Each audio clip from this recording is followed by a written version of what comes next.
钱是世界上最有灵性的东西，你越懂它，它越接近你。道生一，一生二，二生三，三生万物。大千世界是由道衍生的，谁能抓住这个无形的道，谁就拥有了一切。世界上有两种东西最接近道的品质，第一个是水，第二个是钱。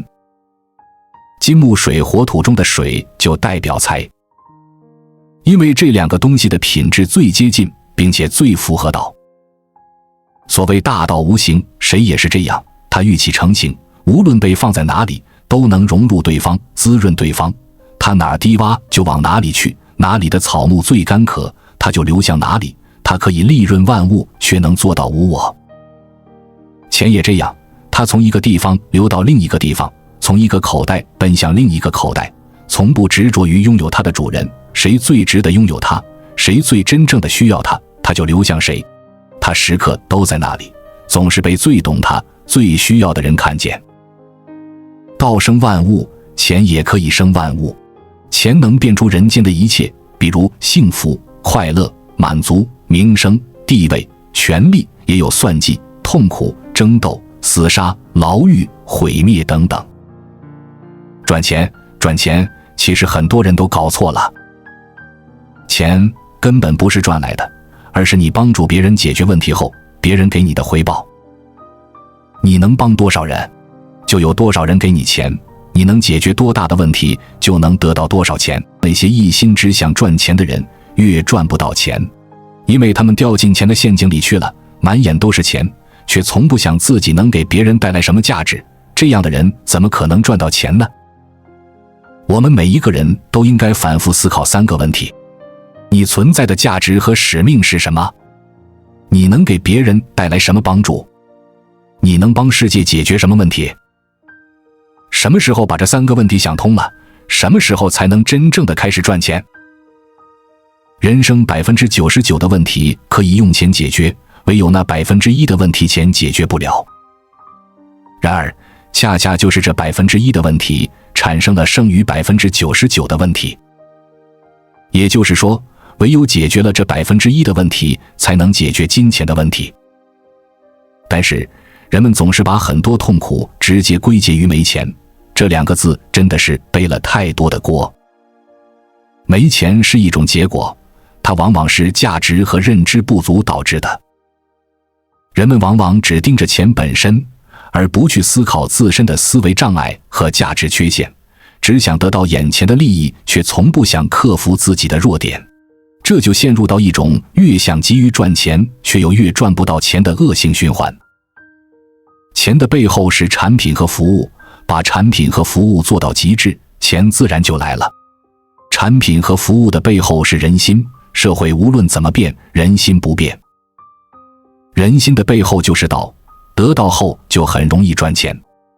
真理永远掌握在少数人手中，翻译过来就是绝大部分人都是笨蛋，不可能掌握真理，也因此一生都是被各种商业机构收割。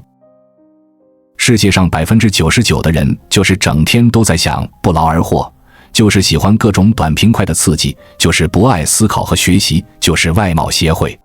而商业的本质就是用人性的这些弱点去赚钱。当然，这里有一个重要的前提，那就是首先你自己必须能克服这些弱点，唯有克服了这些弱点，才能在商业行为中不会让自己也陷入进去，可以在人性中穿梭自如，轻松洒脱。所以，商业也是一种修行，是让自己的心性越来越成熟、圆满的过程。为了赚钱，就必须让自己不断地摒弃人性的各种弱点。那么，商业最大的道德是什么？就是满足人性。世界上那么多人都是不成熟的、不理性的、不爱思考的，他们像巨婴一样，整天嗷嗷待哺。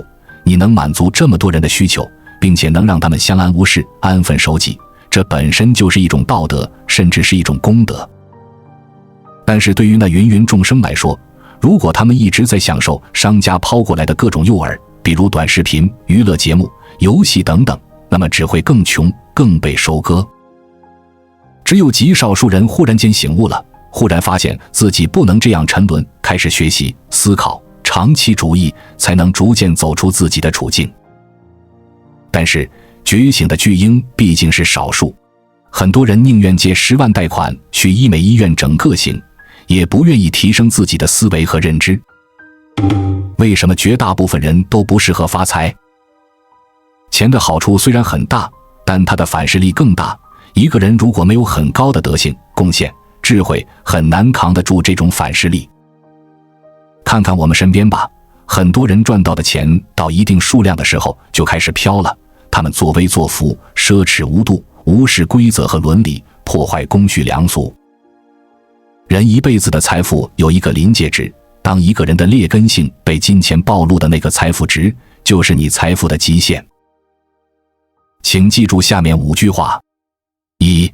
没钱的时候，先把勤奋舍出去，机会就来了，这叫天道酬勤。2. 当机会来了，再把诚信舍出去，钱就来了，这叫诚信为本。3. 当有钱了，再把慷慨舍出去，人就来了，这叫财散人聚。4. 当有人了，再把爱舍出去，事业就来了，这叫厚德载物。5. 当事业来了，再把智慧舍出去，幸福就来了，这叫德行天下。为什么孔子、老子这样的圣人都不需要钱？其实，人们所谓的太需要钱，仅仅只是需要其他东西的一个借口，是我们内心残缺的一种表现，比如迫切需要被认可、欲望的窟窿无法填满、极度的自卑等等。圣人往往是内心圆满的人，因为圆满所以没有所求，所谓无欲则刚，因此他们可以坦然处之。钱只是一个工具和手段，它可以帮我们渡河，但是圣人一个念头即可过河，或者说他们早就在了彼岸。人们总以为幸福是有什么，却很少人能意识到没有什么也是一种幸福，比如没有病痛，没有担忧，没有惊恐，没有不安。圣人不是清高，而是因为他们已经得到了，他们本身就是道，就是钱，所以再也不需要钱了。圣人本身就像流水一样的生活，无处不在，像钱一样的被众生需要，被众生供奉。圣人只需要值钱，而不需要赚钱。值钱远比赚钱更重要，因为值钱是钱求人，而赚钱是人求钱。钱是可以流动的，一个地方流到另一个地方，从一个口袋奔向另一个口袋，谁最值得拥有它，它就流向谁。它时刻都在那里，总是被最懂它、最匹配的人看见。这也就是说，钱会为自己寻找合适的主人。财富的流动遵循着一定的法则，不懂其中的规律，你再辛苦挣钱，最后也留不住它。钱是灵性的，一个人想要赚钱，就要先成为被钱喜欢的人。1. 钱偏爱功夫深的人。美国计算机专家德雷福斯曾提出过一个德雷福斯模型，人们对一项技能的熟练程度可以分为新手、高级新手、胜任者、精通者和专家。而相应的，你的功夫越深，能力越强，你的收入也会水涨船高。看过新闻联播主持人严于信的故事。严于信刚进央视实习时，由于缺乏经验，台风不稳，台里选主持人都会跳过他。那段时间，他的薪水也很低，但他没有半句怨言，接不到主持任务，他就在演播室里看别人录制，在一旁观摩学习。渐渐的，他的业务能力不断提升，后来台里把他调到《朝闻天下》栏目。早上6点节目开播，他每天设置3个闹钟，4点就起床背稿。这档节目长达3个小时，对脑力和体力的消耗都很大。下播后，他常常困得眼睛都睁不开。但不管多累，休息几小时后，他就会起来继续看书学习，准备第2天的工作。这种黑白颠倒连轴转的日子，很多人几天都扛不住，严于信却坚持了9年。也正是这9年的沉淀，锻炼出了他的硬核业务能力。最终，他从一众主播中脱颖而出，得以主持新闻联播，薪资也翻了几倍。在我们进一步探索之前，别忘了关注才知道并点击小铃铛。我们将继续揭示更多关于金钱的真相，助你迅速实现财务自由。企业家罗伯特·清崎说，如果你正在努力致富，千万记住，别在15厘米厚的支架上建造帝国大厦。没有实力打底的人，即使侥幸赚到钱，也会很快失去。普通人挣钱最好的方式就是肯下功夫，把事情做到极致。当你在擅长的领域里不断深耕，成为其中佼佼者时，财富便会不请自来。2. 钱流向眼光远的人。亚马逊 CEO 贝索斯曾说，如果把你做每件事的眼光放到3年以内，和你同台竞技的人会很多，但如果你把眼光放到未来7年，那么能和你竞争的就会很少，因为很少有人愿意做如此长远的打算。利益相争本质上是心智较量，贫富差异根源就在于眼光的长短。博主英语雪梨老师毕业于香港中文大学，毕业后他在某知名教育公司当英语教师。然而没过几年，公司经营不善，他和一批同事都在裁员的名单上。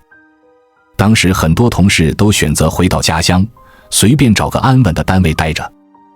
这时雪梨却关注到直播这个新行业，经过思考，他决定在直播平台线上教课。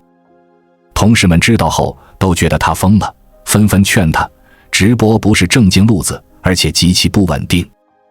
雪梨却不为所动，他坚信直播是新的风口。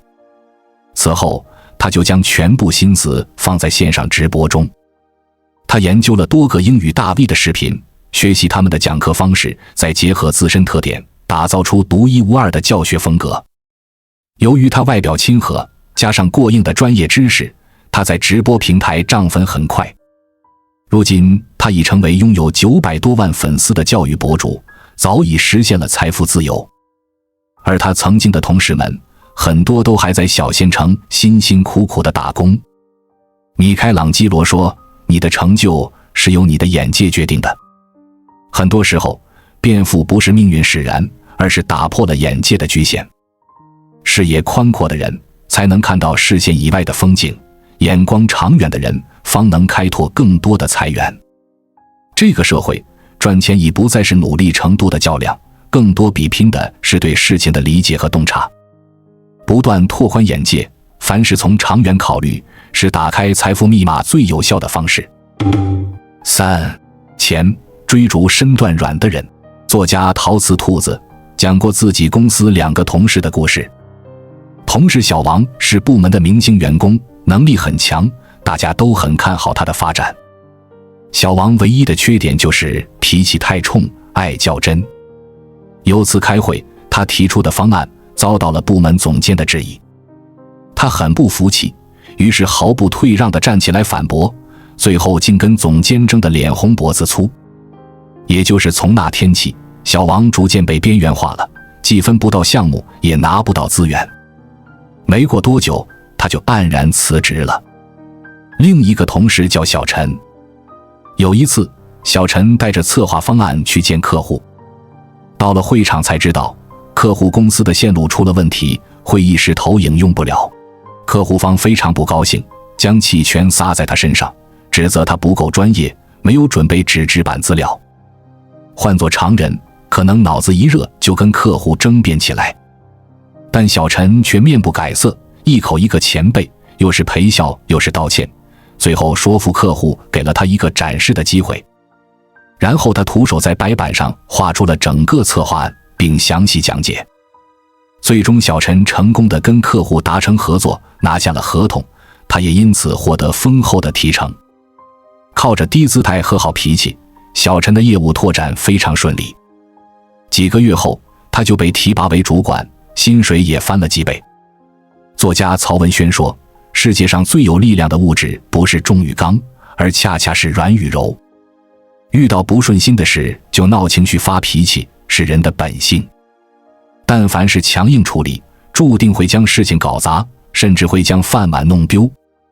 一个人想要赚钱，必须先要把事做好，想把事做好，首先就别把自己看得太重。很多时候，金钱只青睐于那些身段柔软、肯弯腰的人。忍得下委屈，吞得下抱怨，你才能解决问题，干好工作，获得财富的回馈。4. 钱紧跟口碑好的人。看过收藏家马未都的故事。马未都经常喜欢在小摊上捡漏，也因此淘到不少宝贝。因为专业能力过硬，许多鉴宝节目和拍卖会都会请他当嘉宾。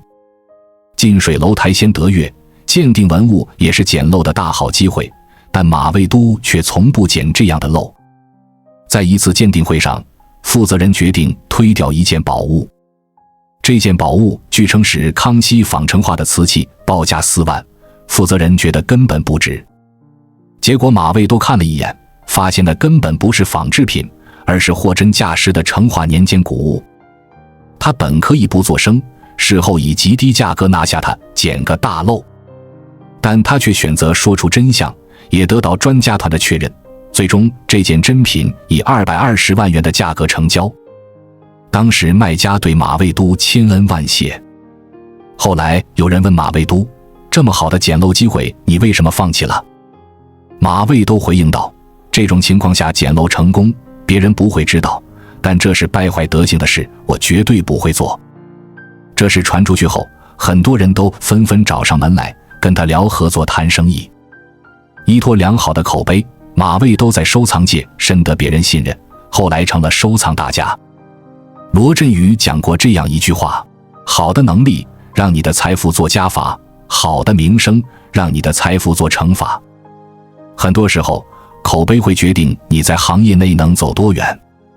名声烂大街的人，往往在别人的唾弃中自断财路，口碑好的人才能获得他人认可，让财富源源不断地朝自身汇聚。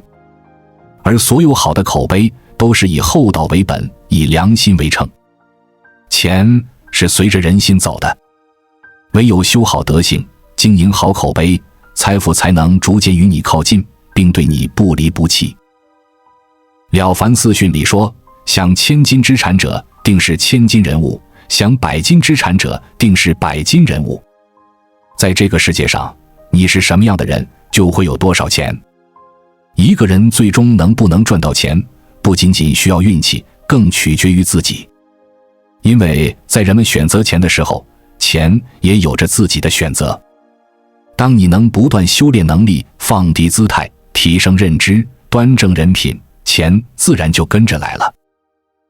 接下来分享32个方法，让钱主动来找你。1. 钱是有灵性的，掉在地上的钱再少也要捡起来，这是财气。2. 不要经常说我没钱，我很穷，说多了会成真，且别人听了也不太愿意跟你来往。3. 能在一个行业里坚持10年以上，成为行业的专家的人，几乎都很容易赚到钱。4. 多向上社交，多跟厉害的人混在一起。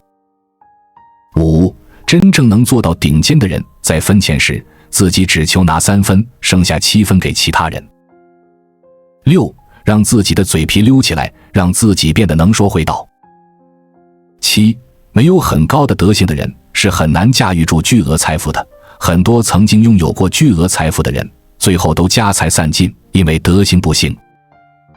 8. 厉害的人往往都有税后收入，即睡觉的时候也有进账的收入。9. 做离钱最近的事，才更容易赚到钱，比如做生意，做销售。10. 胆子大很重要，清华北大不如胆子大，某商业大佬说的肯定非常有道理，这是他们的核心机密。11. 放得下面子去做事，你才能挣到钱。12. 如果有做生意的朋友愿意跟你说生意经的，多多向他请教。13. 在领工资的时候要学会存钱，别做月光族，存到一定的钱后才有机会考虑自己做生意或者创业，没有钱的话，你遇到机会都会错过。14. 多跟混得好的人学习，多跟老板学习。15. 在自己的形象方面要舍得花钱，很多人愿不愿意跟你合作，更多的是看你的外在形象，第一印象往往能决定60%的事情。16. 心情不好的时候不要砸东西，那都是钱啊，别跟钱过不去。17. 任何时候都别浪费钱，别浪费粮食，不该花的钱绝对不能乱花。18. 开始赚钱后，要学会花钱在提升自己的认知上面，比如多看专业的书，多看经济学书籍。19. 不要亏待妻子，亏妻者百财不入，亏妻者百事不顺。20. 社交的本质是价值交换，要学会跟别人进行价值交换。21. 不要去赚不义之财，那种财即使赚到了，以后大概率都会还回去。22. 钱是一个人做了事情后，别人给他的价值回报，先利他，再利己，利他是最好的商业模式。23. 免费的东西不要信，世界上没有免费的午餐。24.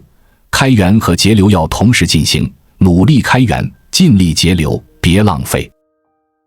25. 不爱惜钱财的人，钱财也会离他而去，比如那些有钱后大肆挥霍的人，再多的钱也会经不起挥霍。26. 有钱后尽量少回家乡，回家乡要低调。